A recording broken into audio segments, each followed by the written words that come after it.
महावीर संत चक्रधर, संत बसवेश्वर, संत नामदेव, संत तुकाराम महाराज ते संत गाडगे महाराजांपर्यंतची सर्व वारकरी परंपरा, छत्रपती शिवाजी महाराज, राजमाता जिजाऊ छत्रपती संभाजी महाराज, बुलबुलांचा नारा देणारे क्रांतीवीर बिरसा मुंडा, क्रांतीवीर तंट्या मामा, क्रांतीवीर खालीसिंग नाईक, शिक्षण आणि ज्ञानाची क्रांती सांगणारे क्रांतीबा ज्योतिबा फुले, आई सावित्रीबाई फुले, राखीव जागांची सुरुवात करणारे, समतेचा संदेश देणारे राजर्षी शाहू महाराज, भारतीय राज्यघटनेचे शिल्पकार डॉक्टर बाबासाहेब आंबेडकर, शेतकऱ्यांचे नेते क्रांतिसिंह नाना पाटील, कॉम्रेड अण्णाभाऊ साठे, कॉम्रेड अमर शेख, शाहीर गव्हाणकर, या सर्व महामानवांच्या विचारांना मी विनम्र अभिवादन करतो। आज या ठिकाणी या सभेसाठी उपस्थित असणारे, खर तर ज्यांच्या अध्यक्षतेखाली ही सभा सुरू केली आहे ते जाहीरच केलेलं नाहीये, आपले सूत्रसंचालक उशीर आल्यामुळे जिप्रा महाराज या ठिकाणी बसलेले आहेत, जिप्रो महाराज जगताप, त्याचबरोबर या ठिकाणी आमच्या भगिनी लालाताई, शीतलताई, सुशीलाताई, लीलाताई, जमनाताई आणि आपल्या संघटनेचे महाराष्ट्राचे अध्यक्ष कॉम्रेड करणसिंग कोकणी,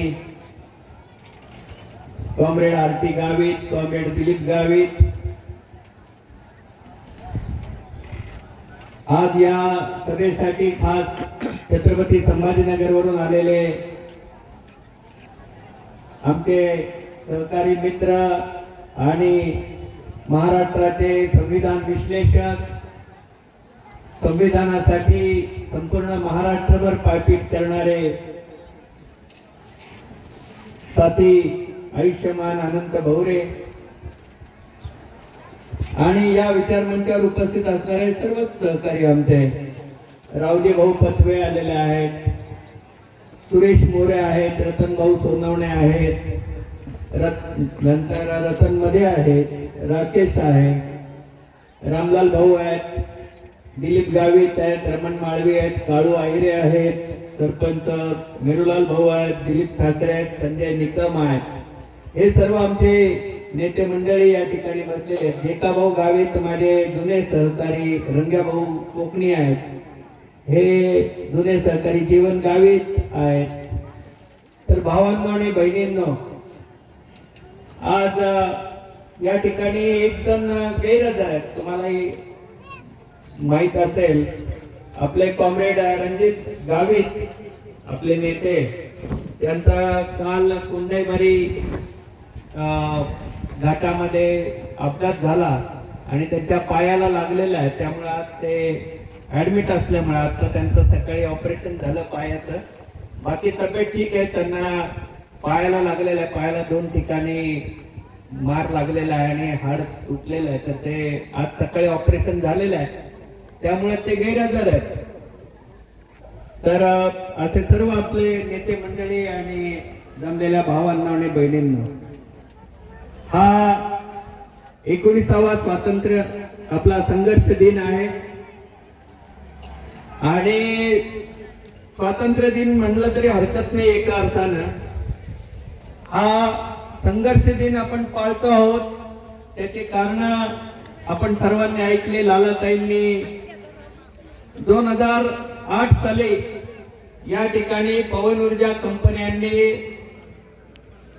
150 भाडोत्री पोलीस, ज्याच्यामध्ये 1 DYSP, 3 इन्स्पेक्टर आणि त्यांच्याबरोबर हेड कॉन्स्टेबल आणि पोलीस मिळून 150 लोक या ठिकाणी बंदुका आणि अश्रुधुराच्या नळकांड्या घेऊन आले। त्यांच्याबरोबर 400 गुंड हे त्यांनी बरोबर आणलेले होते आणि पोलिसांना भाडं भरून या ठिकाणी आणण्यात आलेलं होतं आणि भाडोत्री पोलीस मिळतात कंपन्यांना हे महाराष्ट्राला पहिल्यांदा माहीत झालं. महाराष्ट्रामध्ये तोपर्यंत भाड्यानं पोलीस देण्याची परंपरा नव्हती, पण ती भाड्यानं पोलीस कंपन्यांना देणं हे पद्धत हे या ठिकाणी पहिल्यांदा वापरली गेलेली आहे. सुझलॉन कंपनीनं शुक्रवारी संध्याकाळी उशिरा कोर्टामध्ये अर्ज दाखल केला की या ठिकाणी पवन चक्की बसवायचे. कोर्टाने त्यांच्या बाजूनं लगेच पोलीस संरक्षण मंजूर केलं आणि त्यांनी पोलीस संरक्षणासाठी पैसे भरले आणि ते या ठिकाणी शनिवारी आले आणि या ठिकाणी त्यांनी गोळीबार केला, अश्रुधुराच्या नळकांड्या फोडल्या आणि आपल्या 18 कार्यकर्त्यांना त्यांनी लाठीमार आणि दगडफेकीमध्ये जखमी केलं आणि ज्यांना दुखापत झाले त्यांनाच त्यांच्यावरच बरोबर केसेस करण्यात आलेल्या आहेत आणि त्या 18 केसेस 18 जणांना या ठिकाणी त्यांनी ज्यांना मारलं त्यांनाच आरोपी केलं आणि 19व मला आरोपी केलं. 19 जण आम्ही आरोपी म्हणून त्या ठिकाणी 3 वर्ष ती केस किती वर्ष चालली ती केस जिप्रा भाऊ? बरेच वर्ष झाले, 4-5 वर्ष ती केस चालली आणि त्या केस मध्ये पुन्हा आपण सेशन कोर्टामध्ये त्या निकालाच्या विरोधामध्ये गेलो आणि सेशन कोर्टामध्ये आपल्या बाजूने निकाल लागला. प्रश्न हा गंभीर आहे. 20 वर्षापूर्वी काँग्रेस सरकारच्या काळामध्ये एका बाजूला स्पेशल इकॉनॉमिक झोन म्हणजे एक कंपन्यांचं आर्थिक साम्राज्य एका बाजूला आणण्याचा प्रयत्न झाला. त्याचबरोबर बहुराष्ट्रीय कंपन्यांना जागतिकीकरणाच्या नावाखाली या देशातले हवा, पाणी, जंगल आणि जमीन या नैसर्गिक साधन संपत्ती देण्याचा प्रयत्न झाला. या जागतिकीकरणाला, बहुराष्ट्रीय कंपन्यांच्या स्वार्थासाठी चाललेल्या जागतिकीकरणाला देशभरातून विरोध झाला आणि म्हणून आपल्या कॉम्रेड भाई एन.डी. पाटील सरांच्या नेतृत्वाखाली रायगड जिल्ह्यामधल्या अंबाडीच्या SEZ ला आपण विरोध केला. तो SEZ त्या ठिकाणी रद्द करण्यामध्ये महामुंबई SEZ म्हणजे एक जुनी मुंबई, दुसरी नवी मुंबई आणि तिसरे हे जवळजवळ 55 गावं आणि 60,000 एकरच्या आसपासची जमीन हे ताब्यात घेऊन अंबानीचे महामुंबई हे रायगड जिल्ह्यामध्ये तयार होणार होते. या महामुंबईच्या SEZच्या विरोधामध्ये आपण त्यावेळेस भाई एन.डी. पाटील सरांच्या नेतृत्वाखाली लढाई केली. आपण त्या ठिकाणी ते लढाई त्यावेळेस जी लढाया महाराष्ट्रामध्ये आहेत त्याची कायम आपण आठवण ठेवली पाहिजे. त्यातली पहिली SEZच्या विरोधातली लढाई, दुसरी लढाई म्हणजे त्या ठिकाणी महामुंबई SEZ रद्द करावा लागला सरकारला. दुसरी लढाई झाली पुणे जिल्ह्यामध्ये चाकणचं विमानतळ, चाकण या ठिकाणी विमानतळ तयार करण्याचा. भामरास्केड नदीचं पाणी घेऊन शेतकऱ्यांनी आपल्या जमिनी बागायती केलेल्या होत्या. त्या बागायती जमिनी ताब्यात घेऊन त्या ठिकाणी विमानतळ तयार करण्याचा प्रयत्न हा त्यावेळेच्या सरकारनं चालवलेला होता. या लढाईचं नेतृत्व आपण सत्यशोधक शेतकरी सभेच्या मार्फत आपण केलं. मी कॉम्रेड करणसिंग कोकणे आणि कॉम्रेड रामसिंग गावित यांना बरोबर घेऊन त्या ठिकाणी गेलो. त्या ठिकाणी कॉम्रेड करणसिंग कोकणेंनी प्रश्न विचारला की तुमच्याकडे 7/12 आहे का? तिथल्या लोकांनी सांगितलं आमच्या मालकीच्या जमिनी आहेत, आमच्याकडे 7/12 आहे आणि आमच्याकडे पाणी घेऊन आम्ही या जमिनी बागायती केलेल्या आहेत आणि तरी सुद्धा सरकार आमच्याकडनं या जमिनी काढून घेत आहे आणि म्हणून ही लढाई चालली आहे. त्यावेळेस कॉम्रेड करणसिंग कोकणे म्हणाले की अरे तुमच्या जिंदगीवर तुमच्याकडे 7/12 असून तुमच्या जमिनी सरकार काढून घेत आहे आमच्याकडे तर 7/12 नसताना आणि आमच्याकडे कोणताही कायदा झालेला नसताना पिढ्यानपिढ्या या फॉरेस्टच्या विरोधामध्ये लढून आम्ही आमच्या जमिनी ताब्यात ठेवलेल्या आहेत. हे आम्ही तंट्या मामाचे वारसदार आहोत. हे आम्ही बिरसा मुंडाचे वारसदार आहोत. हे आम्ही महात्मा फुले आणि डॉक्टर बाबासाहेब आंबेडकरांचे वारस आहोत. आम्ही आमचे हक्क हे लढवून मिळवलेले आहेत आणि ते टिकवण्यासाठी सुद्धा आम्ही आमची लढाई जारी ठेवलेली आहे. आणि म्हणूनच या महाराष्ट्रामध्ये आणि या देशामध्ये ज्या ज्या महाराष्ट्रातल्या प्रमुख जागतिकीकरणाच्या विरोधामध्ये, साम्राज्यवादाच्या विरोधामध्ये, बहुराष्ट्रीय कंपन्यांच्या दळशाहीच्या विरोधामध्ये आणि त्यांना पाठिंबा देणाऱ्या सरकारच्या विरोधामध्ये ज्या लढाया झाल्या त्या लढायांमध्ये सत्यशोधक ग्रामीण कष्टकरी सभा, सत्यशोधक शेतकरी सभा लाल पावता हातात घेऊन पुढाकारावर राहिलेले याचा आपल्याला अभिमान वाटला पाहिजे. आपण हे लक्षात ठेवलं पाहिजे. या देशामध्ये आपल्याला हक्काचा 7/12 मिळण्यासाठी या देशाच्या सुप्रीम कोर्टामध्ये जाणारे पहिली संघटना सत्यशोधक ग्रामीण कष्टकरी सभा होती. 1982 साली आपण 7/12 मिळवण्यासाठी सुप्रीम कोर्टात गेलो. आपल्या सुप्रीम कोर्टाच्या केसचा निकाल 95 साली लागला आणि त्यावेळेस सरकारनं कायदा करण्याचं आश्वासन दिलं. पण ते न पूर्ण करता त्यावेळेच्या सरकारनं हत्तीच्या पायाखाली पिकं दिली. अमरावतीमध्ये हत्ती बोलवून त्यांना वापरून त्या ठिकाणी झोपड्या आणि जमीन उद्ध्वस्त करण्याचा प्रयत्न केला.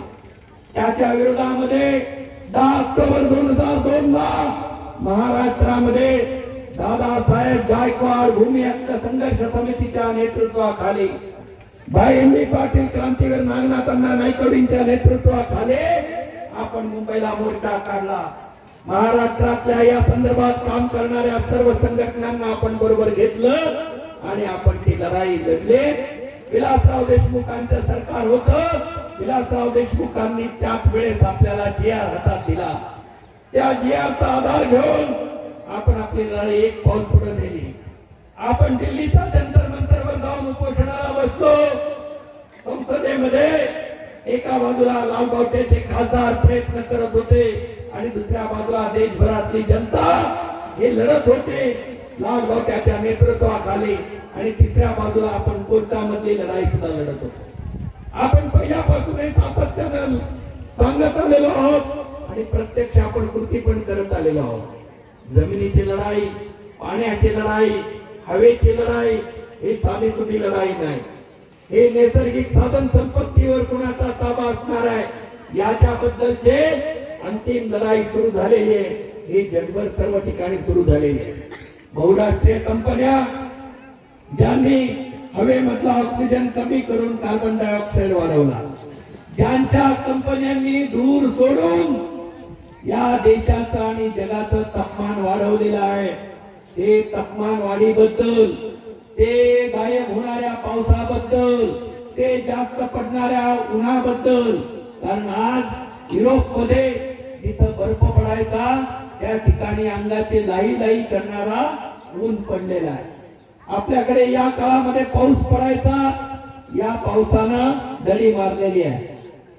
पण हे जे काही पाऊस ऊन वारा आहे या दूषित होण्याला जबाबदार कोण आहेत? या धूर सोडणाऱ्या कंपन्या, ज्यांनी जगामध्ये औद्योगिकरणाच्या नावाखाली एका बाजूला कचरा तयार केला, दुसऱ्या बाजूला हवेचं प्रदूषण केलं, तिसऱ्या बाजूला नद्या प्रदूषित केल्या. या नद्या प्रदूषित करणारे, हवा प्रदूषित करणारे, हे जंगल तोडणारे कंपन्यावाले हे या हवेच्या वातावरणाच्या बदलाबद्दल कुणाला दोषी धरतात? ते म्हणतात की आदिवासींनी जमीन केली आणि आदिवासींनी जंगल तोडले म्हणून हे प्रदूषण वाढलेले असं त्यांचं म्हणणं आहे. आपला सरकारला सवाल आहे, फडणवीस सरकारला 10 डिसेंबर 6 डिसेंबर 2023 ला आपण नंदुरबार वरनं निघालो आणि नंदुरबार पासून आपण पायी मोर्चा काढला. आपण 17 डिसेंबरला आपण नाशिकला गेलो. आपण त्या ठिकाणी आपला मोर्चा, पायी मोर्चा, बिडार मोर्चा चालू ठेवण्याचं ठरवलं, निर्णय घेतला. मग सरकारनं आधी धुळ्याला असताना आपल्याला नागपूरला बोलवलं. त्यावेळेस विजयकुमार गावित हे मंत्री होते. ते मंत्री काय म्हणाले, काय भाऊ ऐकत नाहीत, अधिकारी ऐकत नाही, आमच्या मनात तर खूप आहे म्हणे. आपण एकच सांगितलं त्यांना, जर तुमचा अधिकारी ऐकत नाही तर मंत्रिपदाचा राजीनामा द्या. बरोबर आहे ना? साधी गोष्ट आहे. ज्या मंत्र्याचा अधिकारी ऐकत नाही आणि बरोबर अधिकारी तुमच्या स्वार्थाचा असेल तर बरं ऐकतात आणि जनतेच्या हिताचं काही सांगितलं तर मग अधिकारी ऐकत नाही म्हणतात. हा धंदा हा भारतीय जनता पार्टीच्या मंत्र्यांनी चालवलेला आहे. दुसऱ्या बाजूला लेखी आश्वासन त्यावेळेचे उपमुख्यमंत्री देवेंद्र फडणवीस यांनी आपल्याला दिलं, पण त्या लेखी आश्वासनांची पूर्तता अजूनपर्यंत चालू आहे, हप्त्याने चालू आहे. आणि दुसऱ्या बाजूला गडचिरोली मध्ये लॉयड्स मेटल्स नावाच्या कंपनीला 2025 मध्ये 1 लाख झाडं तोडण्याचं परवानगी आणि कंत्राट या लॉयड्स मेटल्स कंपनीला दिलं. गेल्या 10 वर्षामध्ये भारतीय जनता पार्टीच्या सरकारनं देशभरातली 1,73,000 हेक्टर जमीन हे कंपन्यांकडे वळती केलेली आहे. यातली 59,000 हेक्टर जमीन ही खाण उद्योगाला दिलेली आहे. कुठं बॉक्साईटच्या खाणी आहेत, कुठं मॅंगनीजच्या खाणी आहेत, कुठं दगडांसाठी, कुठं कोळशासाठी. या खाण उद्योगाला 59,000 हेक्टर जमीन यांनी वळती करून दिलेली आहे. त्यातली 18,000 हेक्टर जमीन हे एकट्या महाराष्ट्रामध्ये फडणवीस सरकारने दिलेली आहे. आमचा सवाल आहे लालबागचा फडणवीस साहेबांना की तुम्ही 15,000 लोक चालत मुंबईच्या दिशेने निघालेले असताना 5 पानांचं लेखी आश्वासन हे आम्हाला नाशिक मध्ये दिलं. तुमचे मंत्री हे महाजन, गिरीश महाजन त्या ठिकाणी येऊन म्हणाले की आता तुम्ही थांबा, याची अंमलबजावणी करू. 5 जिल्ह्यांचे कलेक्टर आणि आदिवासी आयुक्त, विभागीय आयुक्त यांच्या उपस्थितीमध्ये नाशिकला 18 डिसेंबरला 2023 ला सभा झाली. त्या ठिकाणी आपल्या आश्वासनांची परत वाचन करण्यात आलं आणि त्याच्याबद्दल निर्णय घेण्यात आले. त्याच्यानंतर जानेवारी महिन्याच्या पहिल्या आठवड्यात 2024च्या नंदुरबार, धुळे आणि नाशिकच्या कलेक्टरनी परत बैठका घेऊन या आश्वासनांच्या संदर्भामध्ये आम्ही कृती करू. काय कृती करायची होती? जे दावे अपात्र ठरवलेले आहेत आणि ज्यांना नोटिसा पाठवलेल्या आहेत, या नोटिसा रद्द करायच्या होत्या आणि त्या नोटिसा रद्द करून हे दावे फेर तपासणीसाठी घ्यायचे होते. नंबर 1.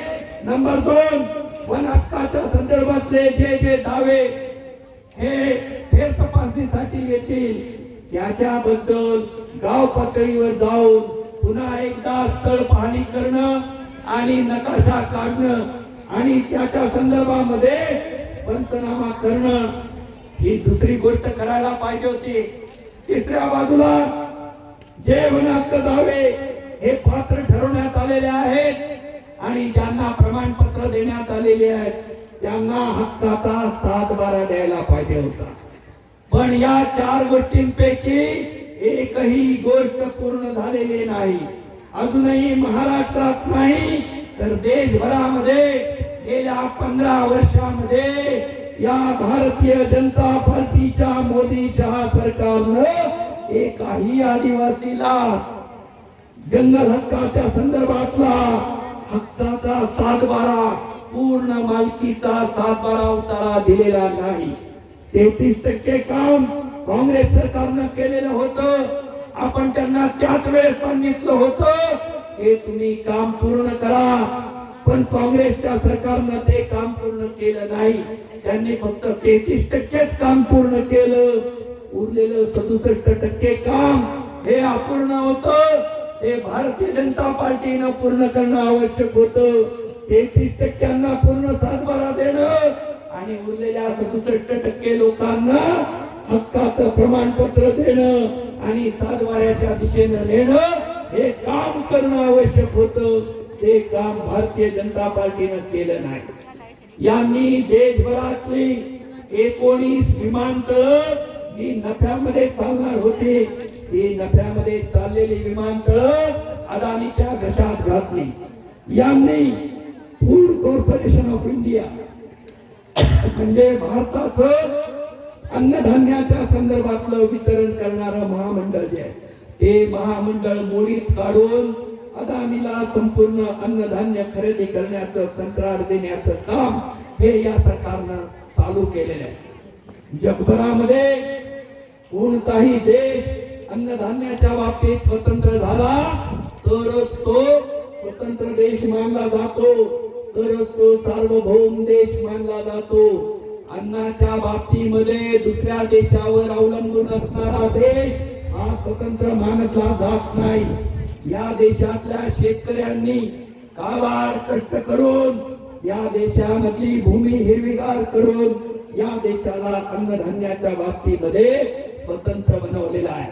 पण एका बाजूला रेशनची व्यवस्था मोडकळीस काढून दुसऱ्या बाजूला 5-5 किलो अन्न तोंडावर मारून तिसऱ्या बाजूला संपूर्ण अन्नाची मार्केट अन्नाचं बाजारपेठ जे ते अन्नधान्याचं बाजारपेठ हे अदानीच्या स्वाधीन करण्याचं षडयंत्र हे भारतीय जनता पार्टीनं आखलेलं आहे. आणि म्हणूनच या कॉर्पोरेट कंपन्यांच्या हितासाठी त्यांनी नव्या प्रकारचे कायदे करण्याचा प्रयत्न केला. 3 कृषी कानून शेतकरी विरोधी कायदे आणण्याचं कारण हे अंबानी आणि अदानीच्या हितासाठी काम करणं हेच होतं. या देशामध्ये धरण त्यांना अदानी आणि अंबानीला द्यायचे. पुण्याजवळचं मीरा देवघर धरण त्याच्या पाण्यासकट आणि त्याच्या जवळच्या 10,000 एकर जमिनी सकट अंबानीच्या घशात घालण्यासाठी त्यावेळेपासून प्रयत्न चालू आहे. आज अंबानीच्या बरोबर अदानीला सुद्धा भारतातली जंगलं आणि भारताच्या नद्यांचं पाणी देण्याचं काम हे दिवसा ढवळ्या भारतीय जनता पक्षाचं सरकार करत आहे. म्हणून ही लढाई जी आहे ही आपण समजून घेतली पाहिजे. कॉर्पोरेट कंपन्या ब्राह्मणवादाच्या हितासाठी चाललेल्या आर्थिक साम्राज्यवादासाठी चाललेल्या या कॉर्पोरेट कंपन्या या आशिया खंडामध्ये याच पद्धतीचा निंगानाच करतायत. तिकडे पलीकडे श्रीलंका असो नाहीतर इकडे नेपाळ असो याही ठिकाणी काल अमेरिकेचा साम्राज्यवाद, आज चीनचा साम्राज्यवाद आणि भारतातल्या कॉर्पोरेट कंपन्या या सर्वांनी एकजूट करून आपल्या विरोधामध्ये षडयंत्र आखलेलं आहे. गोरगरीब कष्टकरी जनतेच्या विरोधामध्ये जगातल्या कॉर्पोरेट शक्ती या एकत्र आलेल्या असताना त्याच्या विरोधामध्ये लढण्यासाठी आपण मात्र एकत्र आलेलो नाही. आणि आपण एकत्र येऊ नये म्हणून या देशामध्ये जातीच्या आणि धर्माच्या नावावर भांडणं लावण्याचा प्रयत्न चालू आहे. लिस्टिंगच्या नावाखाली म्हणजे ख्रिश्चन आदिवासी यांना या आदिवासींच्या यादीतून वगळण्यासाठी प्रयत्न चालू आहे. दुसऱ्या बाजूला धनगरांना केदारांना आदिवासींच्या यादीत घुसवण्याचे प्रयत्न चालू आहेत. तिसऱ्या बाजूला भटक्या विमुक्तांच्या यादीमध्ये आणखीन नव्या जातींना घुसवण्याचं काम चालू आहे.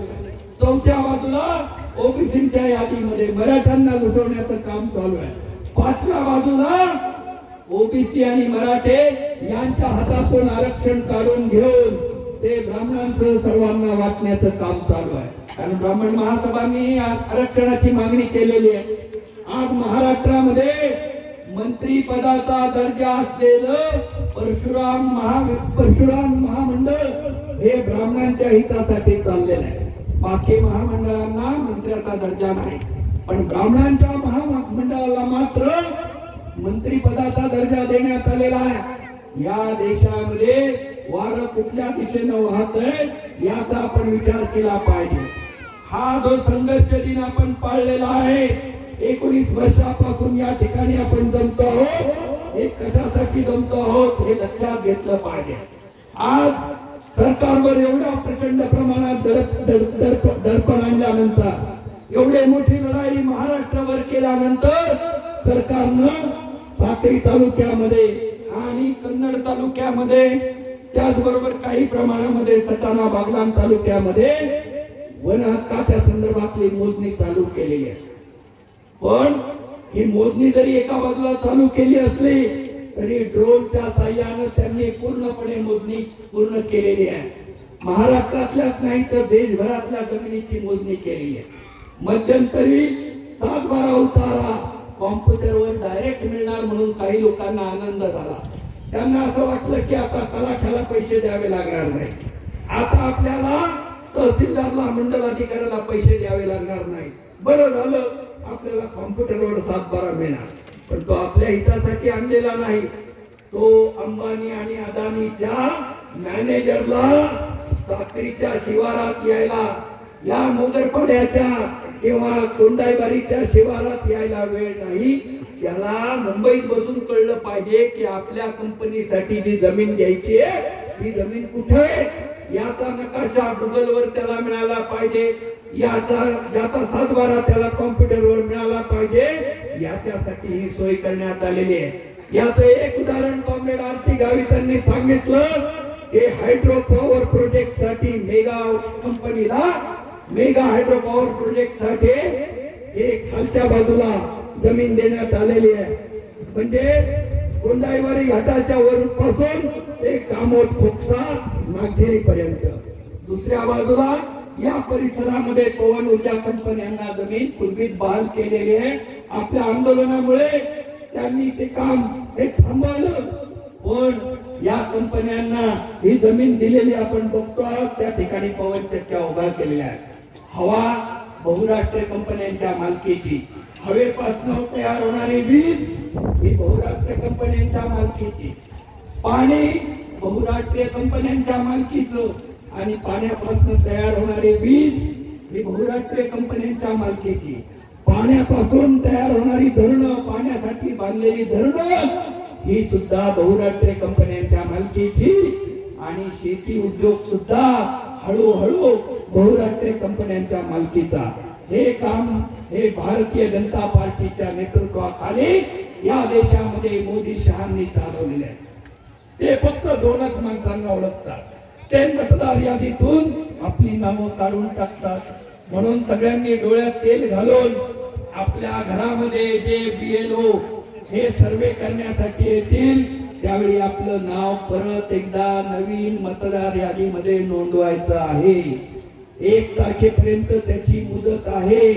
आपल्या कार्यकर्त्यांना दिलीप गावित, आरती गावित, करणसिंग कोकणी, मिरुलाल पवार, यशवंत माचे यांना तुम्ही याबद्दल सांगा। तुमचं नाव जर मतदार यादीमध्ये 7 ऑगस्टला मतदार यादी प्रसिद्ध होणार आहे, याच्यामध्ये जर नाव नसेल तर परत एकदा त्याच्याबद्दल तक्रार करण्यासाठी या कार्यकर्त्यांना तुम्ही सांगा। कारण SIRच्या नावाखाली मतदार यादीतून काढायचं। आता सुप्रीम कोर्टानं निकाल दिलेला आहे, पासपोर्टही नागरिकत्वाचं प्रमाणपत्र नाही, आणि याच्यापूर्वी त्यांनी सांगितलंय की रेशन कार्ड आणि आधार कार्ड हे पुरावा म्हणून चालणार नाही। मग पुरावा म्हणून चालणार काय आहे, पुरावा म्हणून काय चालणार आहे हे सरकारने सांगावं। कोर्ट म्हणतंय आधार कार्ड चालणार नाही, दुसरं कोर्ट सांगतंय की रेशन कार्ड चालणार नाही, आणि भारत सरकार सांगतंय की या देशामध्ये आम्ही मतदार याद्यांचं सर्वेक्षण करू आणि आम्ही सांगू तेच मतदार असतील। आतापर्यंत भारतीय जनता पार्टीचे लोक पैसे वाटण्यासाठी तरी निवडणुकीच्या वेळेस तुमच्याकडे येत होते, याच्या पुढच्या काळात ते पैसे वाटण्यासाठी येणार नाही। याचं कारण ते तुम्हाला मतदार यादीतून बाहेर काढतील, आणि दुसऱ्या बाजूला जर काही राहिलं तर EVM मशीन मध्ये घोटाळे करून ईव्हीएम मशीन ताब्यात घेऊन त्या पद्धतीने ते निवडणुका जिंकण्याचं काम चालू करतील. आणि तरी सुद्धा तुम्ही निवडून गेलात, तुमचे प्रतिनिधी निवडून गेले, तर त्यांच्या मागे ईडी लावून सीडी लावून त्यांना पैसे देऊन त्यांना धमक्या देऊन त्यांचे पक्ष फोडण्याचं काम हे ते भारतीय जनता पार्टीवाले करतील. आणि म्हणून महाराष्ट्रामध्ये त्यांनी शिवसेना फोडली, त्यांनी राष्ट्रवादी काँग्रेस फोडलं, त्यांनी उरलेले सर्व लहान सहान पक्ष सुद्धा फोडलेले आहेत. ते फक्त लाल मावट्याला फोडू शकलेले नाहीत. म्हणून शेतकरी कामगार पक्षापासून सर्व पक्ष जे आहेत ते आपल्या जागेवर जनतेच्या हिताची लढाई करत हे ठामपणे उभे आहेत. आपणच लाल मावटेवाले आहोत. या देशातल्या भांडवलदारांना, या देशातल्या ब्राह्मणवादाला तोंड देण्यासाठी अत्यंत हिरिरीनं खंबीरपणे आणि प्रामाणिकपणे उभे असणारे फक्त लाल बावटे, सत्य शोधक लाल बावटेवाले आहेत, हे आपण लक्षात ठेवलं पाहिजे. आणि म्हणून लढाई अवघड आहे. वाऱ्यावर बहुराष्ट्रीय कंपन्यांना ताबा पाहिजे, पाण्यावर त्यांना ताबा पाहिजे, जमिनीवर त्यांना ताबा पाहिजे. जंगल ते तोडतायत, नाव आपल्यावर घेतायत. आणि एवढं सगळं करून आपण एकत्र आलो तर आपल्यामध्ये धर्माच्या नावावर, जातीच्या नावावर फूट पाडण्याचं कारस्थान हे त्यांनी चालवलेलं आहे. आज दलित समाजामध्ये भांडणं लावलेली आहेत. वर्गीकरणाच्या नावाखाली, उपवर्गीकरणाच्या नावाखाली बौद्ध विरुद्ध मातंग भांडण लावलेलं आहे. धनगरांना ते आदिवासींच्या यादीत घुसवून धनगर समाजाला भारतीय जनता पार्टीचे कार्यकर्ते तर सरळ सरळ सांगतायत की आम्ही त्यांच्या यादीतही घुसवू आणि त्यांच्या जमिनीतही घुसवू. आणि म्हणून साक्री तालुक्यातच या माळमाथ्यावरची 14 गावं जी आहेत, या 14 गावांपासून ते मालेगाव पर्यंतची जवळजवळ 150 गावांमधले जवळजवळ 5000 पेक्षा जास्त आदिवासी जे आहेत त्यांना जमिनी कसून दिल्या जात नाही. हक्काची जमीन आहे, 7 वाऱ्यापर्यंत आलेली जमीन आहे. पण हे गाव गुंड असलेले रमेश सरक सारखे जे गुंड आहेत, भारतीय जनता पार्टीनं पाळले पोसलेले गुंड, हे गुंड आदिवासींना जमिनीतून उकळून लावतायत. फॉरेस्ट खात्याला त्यासाठी मदत करतायत. फॉरेस्ट खातं, बहुराष्ट्रीय कंपन्या आणि हे गाव गुंड मेंढपाळ जे आहेत यांची एकजूट झालेली आहे. आणि आपली एकजूट होऊ नये म्हणून आपल्यामध्ये जातीच्या नावावर आणि धर्माच्या नावावर भांडण लावण्याचं काम ते करतायत. ते कोणत्या पद्धतीची संस्कृती आणतायत ते या ठिकाणी तुम्ही बघितलं असेल. सुबीरला त्यांनी शबरी कुंभमेळा घेण्याचा प्रयत्न केला. तो शबरी कुंभमेळा कशासाठी होता? नंतर तो शबरी कुंभमेळा भरवणाऱ्या असीमानंद महाराजानं कबूल केलं. जेव्हा पकडला गेला तेव्हा त्यांनी सांगितलं की समझोता एक्सप्रेस मध्ये बॉम्बस्फोट करण्याचं काम आम्ही सुबीर मध्ये राहून केलं. मालेगाव मध्ये स्फोट घडवण्याचं काम स्वामी प्रज्ञानंदबाई आणि स्वामी असीमानंद या 2 लोकांनी या सुबीरच्या जंगलामध्ये केलं. हे त्यांनी स्वतःच नंतर कबूल केलं. या शबरी कुंभमेळ्याच्या संदर्भामध्ये आपण सांगितलं की तुमचं म्हणणं काय आहे? त्यांचं म्हणणं एकच होतं की ज्या पद्धतीनं शबरी ही रामाच्या पायाजवळ बसलेली आहे, त्याच पद्धतीनं आजचे राम असलेले RSS चे राष्ट्रीय स्वयंसेवक संघाचे मोहन भागवत आणि मोदी यांच्या पायाशी आपल्या धनुभाऊ माळचे, करणसिंग कोकणी, यशवंत माळचे, लीलाताई या सर्वांनी म्हणजे आजच्या आदिवासींनी आपण सर्वांनी या लोकांच्या पायाजवळ बसून त्यांच्या समोर भीक मागावी. म्हणजे आपल्याला भीक मागे करणारे, आपल्याला आश्रित ठरवण्याचं कारस्थान आणि आपल्या मालकीचं, आपल्या हक्काचं जे आहे ते बहुराष्ट्रीय कंपन्यांना देण्याचं काम हे भारतीय जनता पार्टी आणि मोदी शहाचे लोक हे दिवसा ढोळ्या करतायत. हे आपण लक्षात घेतलं पाहिजे. आणि म्हणून डोळ्यात तेल घालून आपली लढाई, आपल्याला हक्काची लढाई लढली पाहिजे. हे काम, हे सांगण्याचं काम हे काँग्रेसवाले किंवा राष्ट्रवादीवाले सुद्धा तुमच्या समोर करणार नाही. कारण त्यांना भीती आहे, त्यांच्या मागे ईडी लागेल, सीडी लागेल.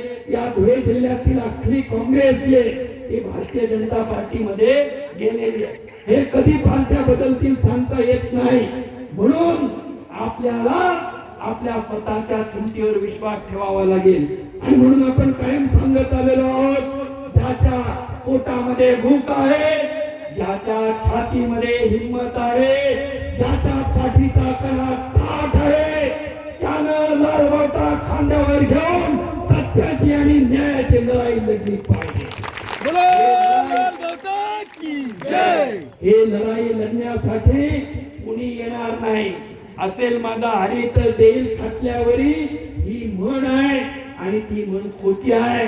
कोणताच हरी, कोणताच श्रीहरी तुम्हाला खाटल्यावर येऊन काहीच देणार नाही. आपल्याला आपल्या ताकदीवर, आपल्या मनगटाच्या जोरावर, आपल्या ठामाच्या जोरावर, आपल्या हिमतीच्या जोरावर आणि लालबावट्याच्या मार्गदर्शनावर आपल्याला पुढे जावं लागणार आहे. आणि म्हणून हे अवघड लढाई आहे. सरकारनं 2006 साली काँग्रेसच्या सरकारकडून आपण कायदा करून घेतला. त्यांच्या मानगुटीवर बसून आपण SEZ रद्द करायला लावला. आपण पुण्यातलं विमानतळ रद्द करायला लावलं चाकणचं. त्याच पद्धतीने इथेही बहुराष्ट्रीय कंपन्यांचा शिरकाव बंद करायला लावला. पण त्यानंतर आलेल्या भारतीय जनता पार्टीच्या सरकारनं दोन गोष्टी केलेल्या आहेत. एका बाजूला पेसा कायद्यामध्ये त्यांनी बदल करून ग्रामसभेला असणारे जे अधिकार आहेत ते कमी केलेले आहेत. आपल्या गावाजवळच्या जंगलावरती ग्रामसभेचा पूर्ण अधिकार आपल्याला वन हक्क कायद्यानं, सामूहिक हक्काच्या कलमाखाली आणि पेसा कायद्यानं आपल्याला दिलेला होता. तो अधिकार भारतीय जनता पार्टीनं काढून घेतला. हे दोन कायदे जे आहेत, या दोन कायद्यामधलं ग्रामसभेचं महत्व जे आहे ते कमी करण्याचं कारस्थान हे या सरकारनं केलेलं आहे. त्यासाठी पहिल्यांदा तो कोश्यारी नावाचा राज्यपाल असताना त्यांनी आदिवासी जमिनीच्या संदर्भामध्ये सरकारी प्रोजेक्ट साठी किंवा देशहिताच्या सार्वजनिक प्रोजेक्ट खाली जर जमीन पाहिजे असेल तर ती आदिवासी ग्रामसभांना न विचारण्याचा वटहुकूम काढला. तो वटहुकूम नंतर त्यांनी आता कायद्यामध्ये रूपांतरित केलेला आहे. आणि म्हणून वन कायदा, दुरुस्त वन कायदा जो आहे 2023 चा, त्याच्यानुसार पहिल्यांदा त्यांनी सार्वजनिक हिताच्या नावाखाली कोणत्याही आदिवासीची मालकीची जमीन किंवा कुठल्याही वहिवाटीची वन हक्काची जमीन किंवा जंगल जमीन ताब्यात घेण्याचा प्रयत्न हा या कायद्याखाली केलेला आहे. आणि म्हणूनच बुलेट ट्रेन साठी पहिल्यांदा पालघर जिल्ह्यातल्या आदिवासींच्या जमिनी त्यांना पाहिजे होत्या. अहमदाबाद ते मुंबई बुलेट ट्रेन साठी त्यांनी हा कायदा महाराष्ट्रात आणला. आणि आता अदानी आणि अंबानीच्या हितासाठी त्यांनी देशव्यापी केलेला आहे. म्हणजे एका बाजूला आपल्या हिताचा जो कायदा आहे त्याची अंमलबजावणी करायची नाही. आपल्या हिताचा कायदा आहे तो कायदा अंमलात आणून आपल्याला हक्काचा सातबारा द्यायचा नाही. मात्र दुसऱ्या बाजूला कंपन्यांच्या हितासाठी, कंपन्यांच्या स्वार्थासाठी आपल्या आदिवासींच्या हक्काच्या कायद्यामध्ये मोडतोड करण्याचं षडयंत्र हे भारतीय जनता पार्टीनं आखलेलं आहे. आणि म्हणूनच त्यांनी वन कायदा 2023 सुधारित आणला.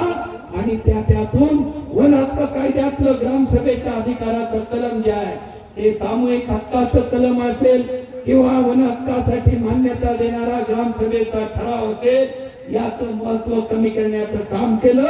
आणि दुसऱ्या बाजूला पेसा कायद्यामध्ये बदल केले. म्हणजे एका बाजूला कायद्याची अंमलबजावणी हितासाठी करायचे नाही आणि विरोधातले कायदे मात्र ताबडतोब अंमलात आणायचे. हे षडयंत्र भारतीय जनता पार्टीनं अंबानी आणि अदानीच्या हितासाठी केलेले आहे. हे शेतकऱ्यांच्या विरोधातलं सरकार आहे, हे आदिवासींच्या विरोधातलं सरकार आहे. कर्जमुक्ती करायची घोषणा करायची आणि दुसऱ्या बाजूला प्रत्यक्षामध्ये कागदावर अशा पद्धतीच्या अटी टाकायच्या की जेणेकरून कायदा अंमलात येणारच नाही आणि कर्जमाफी होणारच नाही. या पद्धतीनं षडयंत्र महाराष्ट्र सरकारनं केलं. आदिवासींना जमीन देण्याचा कायदा करायचा, वायदा आदिवासींना, कायदा कंपन्यांना, हा सरकारचा नवा कायदा आहे. भारतीय जनता पार्टीचं हे जे काही षडयंत्र आहे हे आपण लक्षात घेतलं पाहिजे. आणि म्हणून हा संघर्ष दिन आपण लक्षात ठेवला पाहिजे. DYSP अनिता पाटील मॅडमनी जे विचारलं, जे आपल्या मृणाल भाऊनी सांगितलं ते शब्दशः खरं आहे. अनिता पाटील मॅडमने सांगितलं की या आमच्या DYSPच्या गाडीच्या काचा तुमच्या मोगरपाडीच्या शिवारामध्ये आम्ही जेव्हा आलो तेव्हा या गाड्यांच्या काचा फोडण्यात आलेल्या आहे. मी या गाडीच्या काचा बदलणार नाही. आम्ही आठवण ठेवू म्हणे, आम्ही लक्षात ठेवू. म्हणलं मॅडम तुम्ही धमकी देऊ नका, तुम्ही फुटलेल्या गाडीच्या काचा बसवू नका, त्या लक्षात ठेवा. आणि आम्ही बहादर लोक आहोत, आम्ही त्यांच्या मामा बिरसा मुंडा फुले आंबेडकरांचे वारस आहोत. आम्ही पण आमच्या आया बहिणींचं मोगरपाड्याच्या शिवारात जे रक्त सांडलेलं त्याची याद लक्षात ठेवल्याशिवाय राहणार नाही. आणि त्याच्या संदर्भामध्ये आमच्या पुढच्या पिढ्यांना सुद्धा आम्ही सांगितल्याशिवाय राहणार नाही. तो हा कार्यक्रम आहे. हे पुढच्या पिढ्यांना सुद्धा सांगा की आमच्या आया बहिणींनी या ठिकाणी रक्त सांडलं. पुढच्या पिढ्यांना सांगा की आम्हाला मारलं आणि आमच्यावरच 19 लोकांवर साखरीच्या कोर्टामध्ये केसेस टाकण्यात आल्या. हे करणारे हे सरकार आहे, हे भांडवलदारांचे बगलबच्चे आहेत, हे ब्राह्मणवादांचे हस्तक आहेत. या देशामध्ये मनुवाद पुन्हा आणण्याचं कारस्थान यांनी चालवलेलं आहे. ज्या मनुवादाच्या विरोधामध्ये महात्मा फुल्यांनी सत्याचा आणि एकतेचा संदेश दिला. त्यांनी सांगितलं की जाती जातींमध्ये विभागलेला समाज हा राष्ट्र होऊ शकत नाही. जाती तोडल्या पाहिजे आणि सर्व माणसं समान केली पाहिजे. सर्वांना जमिनीचा अधिकार दिला पाहिजे, सर्वांना पाण्याचा अधिकार दिला पाहिजे. हे सांगणारे महामानव महात्मा ज्योतिबा फुले ज्यांनी पहिल्यांदा या देशामध्ये सांगितलं की शेतकऱ्याच्या आणि भिल्लांच्या मुळावर आलेलं फॉरेस्ट खातं बरखास्त केलं पाहिजे. हे सांगणाऱ्या महात्मा फुलेंचे आम्ही अनुयायी आहोत. आणि म्हणून सत्याचा आणि समतेचा एकमेव लोक म्हणजे नेशन असा संदेश देणारे महात्मा ज्योतिबा फुले आणि डॉक्टर बाबासाहेब आंबेडकर ज्यांनी या देशाला राज्यघटना दिली त्यांच्या विचारांचे पाईक असणारे आपण लोक आहोत. आणि म्हणून लढाई निधडक छातीने लढणारे लोक आहोत. जे हक्क आहेत ते मिळवल्याशिवाय आम्ही मागे हटणार नाही. आणि आज सरकार घोषित करतोय आम्ही 7-12 देऊ म्हणून. तो बावनकुळे नावाचा मंत्री आहे, त्या मंत्र्यांनी घोषित केलं आम्ही 7-12 देऊ म्हणून. 12E मध्ये नोंद करतात, 7 मध्ये नोंद करण्याच्या बद्दल काय? आम्ही या देशातले पहिले लोक आहोत की ज्यांनी केवळ कागदोपत्री हक्क द्या असं म्हणलेलं नाही. आमची जमीन नियमानुकूल करा ही मागणी 80च्या दशकातली होती. 90च्या दशकामध्ये आमचा हक्काचा आदिवासींचा 7-12 द्या ही मागणी करणारी पहिली संघटना सत्यशोधक ग्रामीण कष्टकरी. त्याच्यामुळे आम्ही सुशिक्षित आहोत. आम्हाला 7-12 वाजता येतो. 7A म्हणजे इतर हक्क, 12 म्हणजे पीक पाहणीची नोंद आणि 7 म्हणजे मूळ मालक. मूळ मालक या 7 सदरी आमची नावं नोंदवली गेली पाहिजे याच्याबद्दल सरकार बोलत नाही. 12E बद्दल ते बोलतात, 7A बद्दल ते इतर हक्काबद्दल बोलतात. पण 7 बद्दल मूळ मालकीच्या ठिकाणी मात्र ते फॉरेस्ट खात्याचं नाव लिहितात. आमच्या 7-12वरनं फॉरेस्ट खात्याचं नाव पूर्णपणे हद्दपार झालं पाहिजे ही आमची मागणी आहे. म्हणून पूर्ण हक्काचा 7-12 तोपर्यंत लढाई थांबणं शक्य नाही हे आपलं म्हणणं आहे. आणि म्हणूनच या देशातल्या फक्त जमिनीच्या नाही तर जमीन, पाणी आणि हवा या सकल या हवेचा ताबा त्यांनी घेतलेला आहे. पवन ऊर्जा कंपन्या म्हणजे हवेवरचा ताबा आहे. सौर ऊर्जा कंपन्या म्हणजे प्रकाशावरचा ताबा आहे, उन्हावरचा ताबा आहे. पाण्यावरती बहुराष्ट्रीय कंपन्या ताबा ठेवतायत. तेव्हा या सर्व हक्कांसाठी आपण लढतो आहोत. दुसऱ्या बाजूला शिक्षण आणि रोजगाराच्या हक्कासाठी आपण लढतो आहोत. एका बाजूला त्यांनी ऊस तोडण्यासाठी मशिनरी आणलेली आहे, म्हणजे आपल्याला ऊस तोडीचा मार्ग सुद्धा बंद करण्याचं काम ते करतायत. आपली मुलं शिकून पुढे जातील असं वाटत होतं. आता AI नावाचं नवीन तंत्रज्ञान आलेलं आहे, कृत्रिम बुद्धिमत्ता. त्यामुळे कुणाकुणाच्या नोकऱ्या जाणार आणि कुणाकुणाला नवीन तंत्रज्ञान शिकलं तर नवीन नोकरी मिळणार. असे प्रश्न निर्माण झालेले आहेत. तंत्रवैज्ञानिक क्रांतीनंतर आपल्याला नवं ज्ञान नाही आणि जुनी ज्ञान असलेली जमीन, ही जमीन ते काढून घेत आहेत. म्हणून आपल्याला जगता येणं कठीण होईल पुढच्या पिढ्यांना. आपल्या मुलांना कॉम्प्युटर आणि त्याच्या पुढे गेलेलं कृत्रिम बुद्धिमत्तेचं शिक्षण मिळालं पाहिजे आणि दुसऱ्या बाजूला आपल्याला कसण्यासाठी जमीन मिळाली पाहिजे. मला एकाने विचारलं की काय तुमचं स्वप्न आहे नेमकं. म्हणलं एकच सांगतो, भूमिहीन म्हणून जन्माला आलो पण भूमिहीन म्हणून मरायचं नाही. सातबारा नसलेले लोक म्हणून जन्माला आलो पण सातबारा नसलेले लोक म्हणून मरायचं नाही. तर सात मध्ये मूळ मालक म्हणून नाव लावल्यानंतरच मरायचं, असं आमचं स्वप्न आहे.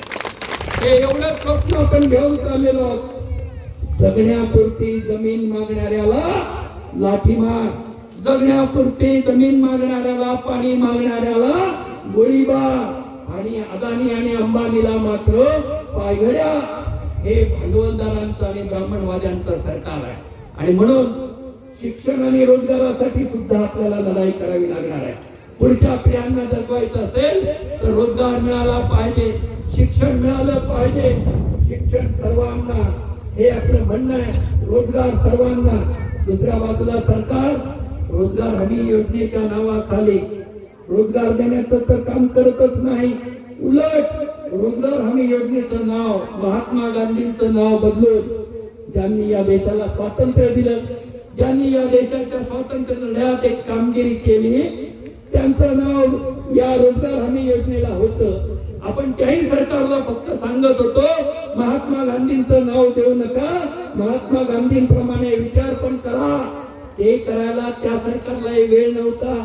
त्या सरकारलाही भांडवलदारांचं हित बघायचं होतं. आणि दुसऱ्या बाजूला आता हे जे सरकार आहे, यांनी रामजी काहीतरी नवीन नाव त्यांनी या रोजगार हमीचं केलेलं आहे, ज्याला ते जी रामजी असं म्हणतात. म्हणजे आहे ते नाव बदलून, नाव बदलल्याला काही हरकत नाही, पण नाव बदलून कृती काय करणार हाच प्रश्न आहे. आणि म्हणून मनरेगा हे नाव काय वाईट नव्हतं, हे नाव कायम ठेवावं आणि प्रत्यक्ष लोकांना रोजगार द्यावा, हे आपलं म्हणणं आहे. मागेल त्याला काम मिळालं पाहिजे, मागेल त्याला शिक्षण मिळालं पाहिजे, गरजेप्रमाणे अन्न वस्त्र निवारा मिळाला पाहिजे, घरकुल योजनांच्या संदर्भातली अंमलबजावणी झाली पाहिजे, 35 किलो धान्याची हमी द्यायची आणि प्रत्यक्षामध्ये 5-5 किलो तोंडावर मारायचं, हे भिकाऱ्याप्रमाणे वर्तन हे महाराष्ट्र सरकारनं बंद केलं पाहिजे आणि प्रत्येकाला हक्काचं रेशन दिलं पाहिजे. 35 किलो तुम्ही सांगता तर 35 किलो धान्य दिलं पाहिजे. वेळेवर धान्य द्या, वेळेवर रोजगार द्या, हक्काची जमीन द्या, आमच्या मुलाबाळांना शिक्षण द्या, त्यांनाही डॉक्टर, इंजिनियर, वकील बनवू द्या, हे आपलं म्हणणं आहे. आणि या म्हणण्यासाठी ही आपली लढाई आहे. हा संघर्ष दिन आहे. हा संघर्ष दिन हा महामानवांच्या विचारांच्या आधारे आपण पुढे घेऊन चाललो आहोत. ही हक्काची लढाई शांततेच्या मार्गाने घेऊन चाललेलो आहोत. या लढाईमध्ये यश मिळण्यासाठी आपल्या सर्वांना एकजूट ठेवावी लागेल. आपल्या आया बहिणींना आपल्याला बरोबर घ्यावं लागेल. मी आता मगाशी म्हणलं आमच्या ताईंना पवित्र ताई आहेत, लाला ताई आहेत, त्या ठिकाणी लढाई केली. सर्वात पुढं जयूबाई होत्या, लालाताई होत्या, म्हणजे महिला पुढाकारावर होत्या. पण आज नारळ फोडायला मात्र पुरुष मंडळी पुढे होती. तर मी म्हणलं की आया बहिणींचा हक्क आहे. मिरुलाल पवार सुद्धा म्हणे की आया बहिणींनी लढाई केलेली आहे, तर लढाईला बाया आणि मिळायचं असेल की तर पुरुष मंडळी पुढे. असं करून चालणार नाही. सगळ्यांना समान अधिकार मिळाले पाहिजेत. आया बहिणींनाही समान अधिकार मिळाले पाहिजेत. आपण सावित्रीबाई फुलेंचं नाव घेणारे लोक आहोत. आपण सावित्रीबाई फुलेंचा वारसा चालवणारे लोक आहोत. हे महात्मा फुलेंच्या जन्म 20 शताब्दीचं वर्ष आहे. 200 वर्ष झाले महात्मा फुलेंना जन्मून. हे साजरं करतोय आपण महाराष्ट्रभर.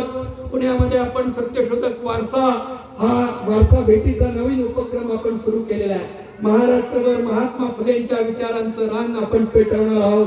दुसऱ्या बाजूला आपण महाराष्ट्र चौदार तळ्याचा सत्याग्रहाची शताब्दी या वर्षी चालू आहे. 1927 साली पाण्यावरचा अधिकार सांगण्यासाठी यासाठी डॉक्टर बाबासाहेब आंबेडकरांच्या नेतृत्वाखाली महाडला 14 तयाचा सत्याग्रह झाला. त्या सत्याग्रहाची 100 वर्ष आहेत.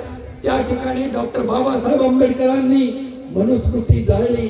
मनुस्मृती जाळून सर्व माणसं समान आहेत असं जाहीर केलं. त्याला 100 वर्ष पूर्ण होत आहेत आणि म्हणून या वर्षामध्ये मनुस्मृतीच्या विरोधामध्ये पाण्याच्या अधिकारासाठी, महात्मा फुलेंच्या शताब्दीच्या निमित्तानं ज्ञानावरच्या अधिकारासाठी, जल जंगल जमिनीवरच्या अधिकारासाठी एक नवी लढाई आपल्याला सुरू करायची आहे. त्या लढाईमध्ये आपण याच पद्धतीनं एकजुटीनं पुढे जायचंय. जातीच्या आणि धर्माच्या नावावर फूट पाडणाऱ्यांना जागीच फेकायचंय आणि आपल्या हक्काच्या जमिनीमध्ये आपल्याला न विचारता जर कोणी सुटा कुटाचा कंपनीवाला पोलिसांना किंवा फॉरेस्टवाल्यांना बरोबर घेऊन आला तर त्यांचं तंगड त्या ठिकाणी मोडायचं आहे. याचा निकाल करण्यासाठी ही सभा आहे. या सभेची आठवण गावोगाव जाऊन सांगा. ही लढाई चालू असल्याचं आपल्या मुलाबाळांना सांगा, आपल्या आया बहिणींना सांगा. इथून गेल्यानंतर गावामध्ये, प्रत्येक गावामध्ये सभा झाली पाहिजे आणि या सभेमध्ये, गावामधल्या सभेमध्ये, या आपल्या संघर्ष दिनाच्या सभेमध्ये काय झालं याचा सांगावा. याच्याबद्दलची माहिती तुम्ही गावोगाव दिली पाहिजे आणि दिमाखामध्ये महात्मा फुले रचित सत्याचा अखंड गावामध्ये म्हणला पाहिजे. लाल झेंडा उंच ठेवून सत्याच्या मार्गावर चालण्याची शपथ आपण घेऊयात. हा निर्धार आपण करूयात. सत्य की जय हो. लाल सलाम.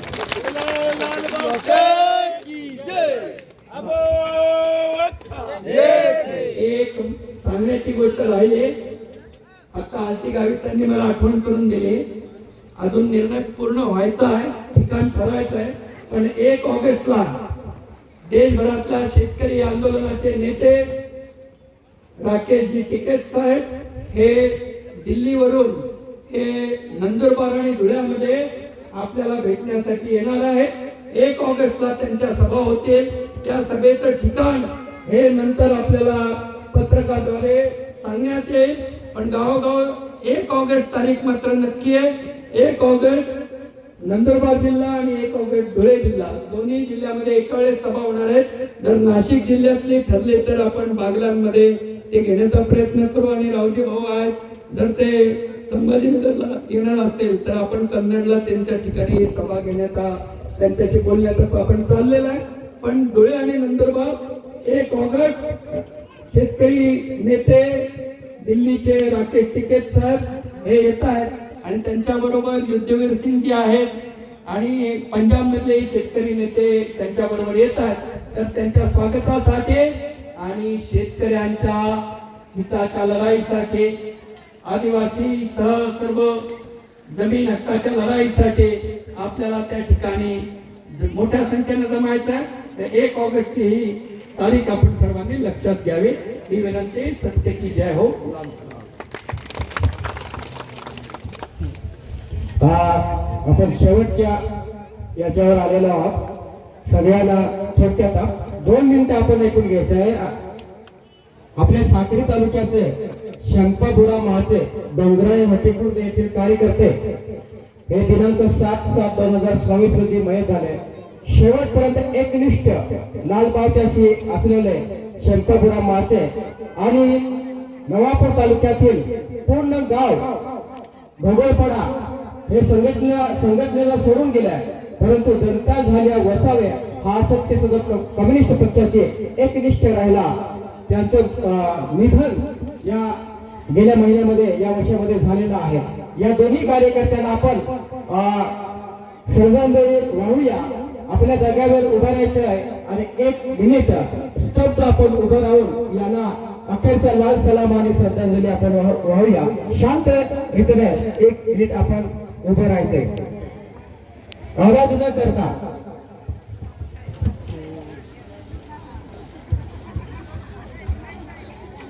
आवाज न करता आपण शांत. ओ भैया, ए भैया, काय म्हणतोय ऐकू ना आपले. 1 मिनिट शांत.